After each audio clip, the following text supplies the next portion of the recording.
어느 여성이 남자친구와 약속한 식당에 도착을 했습니다. 남자친구가 조금 늦는다고 연락이 와서 자리에 앉아서 기다리고 있는데 저 멀리 반대편 테이블이 유독 시끌시끌한 거예요. 슬쩍 보니 그 테이블에는 화사하고 예쁜 꽃들이 막 장식이 되어 있는 거예요. 김이 막 모락모락 나는 먹음직스러운 음식들이 막 세팅이 되기 시작하는 겁니다. 그뿐만이 아닙니다. 테이블 주변에는 악기를 든 사람들이 염주를 준비하며 대기하고 있는 거예요. 와, 진짜 누가 이벤트를 준비했나 보네. 뭐 프로포즈 하려나? 진짜 좋겠다. 그렇게 부러운 마음으로 그 광경을 구경하고 있었습니다. 그러는 사이에 마침 남자친구가 도착했어요. 방금 전에 봤던 게 부러워서였는지 몰라도, 질투가 나서 그런지 몰라도 이 여성은 늦게 온 남자친구에게 괜히 막 짜증을 내는 거예요. 왜 이렇게 늦게 왔냐고. 그런데 그런 순간 남자친구가 이 여성의 손을 탁 잡더니 방금 전까지 부러워하며 구경하던 그 테이블로 데려가는 겁니다. 그리고 상자를 꺼내 반지를 딱 건네면서 나랑 결혼해 줄래? 나와는 아무 상관이 없는 다른 사람의 이벤트인 줄로만 알았던 그 모든 화려한 장식과 음악과 선물들이 사실은 오직 그 여성을 위해 준비된 현실이었던 겁니다. 여러분, 우리는 지난 몇 주 동안 교회 역사에서 오래된 보물과도 같은 사도신경에 대한 말씀을 나눴습니다. 그 첫 번째 고백이 무엇입니까? 다 같이 한번 고백해 볼까요? 시작. 전능하사 천지를 만드신 하나님 아버지를 내가 믿사오며. 우리는 이 세상에 우연히 던져진 존재가 아니라는 겁니다. 하나님의 특별한 목적과 사랑으로 창조되었고 우리는 그런 하나님의 존귀한 자녀임을 알게 되었습니다. 그 다음 고백은 어떻게 되죠? 다 같이 읽어볼까요? 그 외아들 우리 주 예수 그리스도를 믿사오니. 죄로 인해 하나님과 우리 사이에 놓였던 건널 수 없는 강과 같은 그 사이를 하나님의 유일하신 아들인 예수님께서 그 단절된 사이를 이어주시는 유일한 견고한 다리가 되어주셨다는 겁니다. 그 다음 고백은 또 어떻게 될까요? 우리 다 같이 한번 고백해 볼까요? 자, 시작.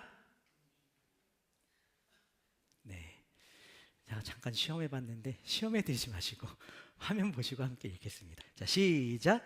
이는 성령으로 잉태하사 동정녀 마리아에게 나시고 본디오 빌라도에게 고난을 받으사 십자가에 못 박혀 죽으시고 장사한 지 사흘 만에 죽은 자 가운데서 다시 살아나시며 인류의 고통, 그 죄, 그 원인이었던 죄를 해결하시기 위해서 하나님께서 사람이 되셨다는 겁니다. 그리고 반역자에게 내려지는 가장 끔찍한 형벌인 십자가 처형을 우리가 받아야 될 이 형벌을 우리 대신에 받으시고 죽으셨습니다. 그리고 다시 살아나셔서 더 이상 우리를 죄인이 아닌 의인으로서 하나님 앞에 당당하게 설 수 있도록 하셨습니다.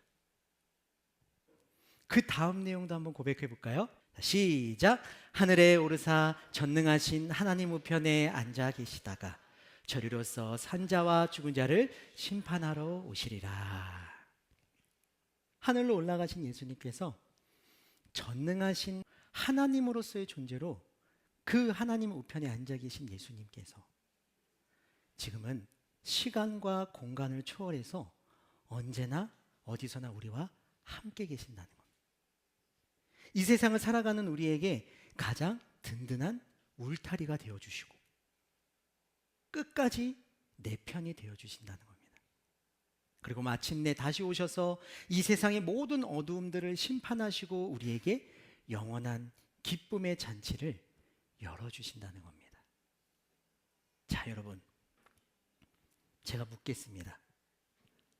지금까지 우리가 나눈 이 어마어마한 고백들이 정말 믿어지시나요?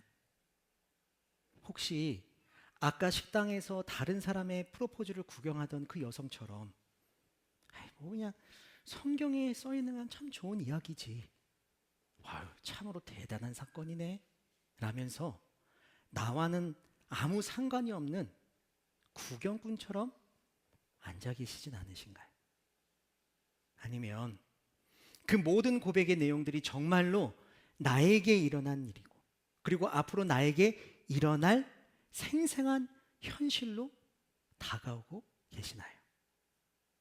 지금까지 나눴던 그 모든 것이 먼 나라 이야기처럼 성경 속의 죽은 지식이 아니라 나의 심장을 뛰게 하는 생생한 현실이 되기 위해서는 반드시 사도신경의 이 고백이 필요합니다. 어떤 고백일까요? 다 같이 한번 고백해 볼까요? 자, 시작. 성령을 믿사오며. 성령을 믿사오며. 신령이 아니라 성령입니다. 한국에서는 어르신들이 이 산신령에 좀 익숙하셔가지고 성령을 그런 신령처럼 이렇게 느끼실 수 있는데, 성령은 누구일까요? 성령님은 어떠한 신비한 에너지나 기운 같은 게 아닙니다. 인격을 가진 하나님이십니다. 성경에서는 성령님을 하나님의 영, 그리스도의 영이라고 표현합니다. 여러분, 삼위일체라는 말을 들어보셨죠? 성부 하나님, 성자 예수님, 성령 하나님으로 존재하시는 그 하나님은 한 분 하나님이시라는 겁니다. 성령님은 눈에 보이지는 않으시는 분이지만 신비한 방법으로 존재하고 계시는 분이신 그런 참 하나님이시라는 겁니다. 여기서 중요한 것은 성경에서는 성부 하나님은 세상을 창조하신 하나님으로 표현하고, 성자 예수님은 우리의 죄를 대신해서 십자가에서 죽으시고 부활하신 우리의 구원자, 우리의 구원을 성취하신 분으로 표현합니다. 그렇다면 성령 하나님은 어떤 일을 하실까요? 요한복음 14장 26절 말씀을 다 같이 한번 읽어보겠습니다. 자, 시작. 그러나 내 아버지께서 나의 이름으로 보내실 진리의 성령이신 보혜사께서 너희에게 모든 것을 가르치시며 내가 너희에게 말한 모든 것을 생각나게 하실 것이다. 예수님은 성령님을 보혜사라고 부르셨어요. 이 말은 곁에서 돕는 분, 나를 변호하고 가르치는 스승이라는 뜻을 의미합니다. 그러면 이 보혜사 성령님은 우리를 위해서 무슨 일을 하고 계실까요? 이 세상에서 어떠한 일들을 하고 계실까요?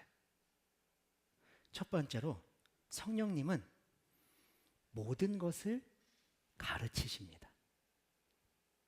이 가르침은 단순히 머리에 지식을 넣는 것을 의미하는 게 아닙니다. 우리의 생각과 감정과 의지를 다해서 전 인격적으로 하나님을 알게 하신다는 겁니다. 주목할 점은 이 단어가 미래 시제로 기록되어 있다는 겁니다. 미래 시제. 어린이 여러분, 학교에서 또는 학원에서 공부할 때 여러분을 가르쳐 주시는 선생님들이 계시죠? 수업 중에 여러분이 이해가 안 되거나 잘 모르는 내용이 나오면 선생님께서 어떻게 하세요? 아휴, 답답해라. 그래요, 모르는 게 약이겠다. 차라리 너는 모르는 게 낫겠다 하시나요? 아니면 너 이것도 몰라? 너 맞아야 정신 차리겠다 하면서 회초리를 드십니까? 둘 다 아니죠. 선생님들께서는 학생들이 완전히 알 때까지, 완전히 이해하고 깨달을 때까지 가르쳐 주신다는 거예요. 계속해서 가르쳐 주신다는 거예요. 성령님도 똑같습니다. 사도신경의 고백처럼 전능하사 천지를 만드신 하나님 아버지와 우리 주 예수 그리스도가 누구신지, 여러분의 삶에서 알고 깨닫고 정말로 믿어질 때까지, 그 모든 고백들이 정말 나의 현실처럼 믿어질 때까지 성령님은 포기하지 않고 계속해서 우리를 가르쳐 주신다는 겁니다. 또한 성령님은 이런 일을 하십니다. 모든 것을 생각나게 하신다는 겁니다. 생각나다라는 단어는 과거의 일이 머릿속으로 떠오르는 것을 의미하죠. 여기서 과거의 일은 나와 관련된 일이고 내 경험을 의미하는 겁니다. 성령님께서는 예수님께서 제자들과 함께 계실 때 그들에게 가르치셨던 것들과 제자들이 예수님과 함께 했던 모든 경험들, 그 모든 것들을 제자들이 머릿속으로 생생하게 오늘도 내일도 앞으로도 떠오르게 하신다는 겁니다. 마치 그 모든 과거의 일들이 지금 현재에 일어나는 것처럼 해주신다는 겁니다. 그런데 생각나게 하신다라는 단어 또한 미래 시제를 사용하고 있습니다. 미래 시제.